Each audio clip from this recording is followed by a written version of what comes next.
Gawa ulit tayo ng protein milk, protein shake, protein drink. Kung gusto nyong magawa ng mga protein drink like this, isang scoop is good for 300 ml of water. 500 ml talaga to, pero hindi ko naman kasi pinuno yung tubig. So, carry lang. Unti lang yung tubig ko, tapos parang dumami lang siya gawa nung mismong ice. Anyways, itong flavor na kinuha ko is from Athlean, vanilla flavor. So, ayan siya. So, again, ang protein kasi nito is 24 grams. So, ayan. May iba't ibang flavor nito ha. Yung iba merong parang chocolate, something ganon, caramel. Pero, ito, vanilla. May hazelnut pa nga. Siguro next time, try natin yung hazelnut. Pero ako, ito muna. And, shake. Since ito na yung protein shake, talagyan ko din to ng chia seeds. So, meron lang tayo dito. Ayan. Iisang scoop ko lang ng chia seeds. Ilagay ko siya dito.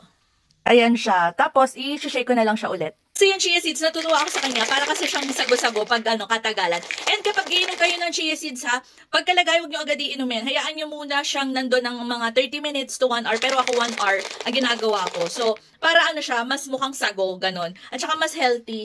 Huwag kayo agad-agad, yung iba kasi ang ginagawa pagkalagay ng chia seeds tsaka nila inumin. So, wala pang effect yun. Ayan, again, kung gusto nyo ng mga ganitong drinks, ilalagay ko sa yellow basket itong protein powder, saka itong chia seeds, just in case gusto nyo gayan. Pati na din itong lalagyan. So, ayan, lalagay sa yellow basket, check out na.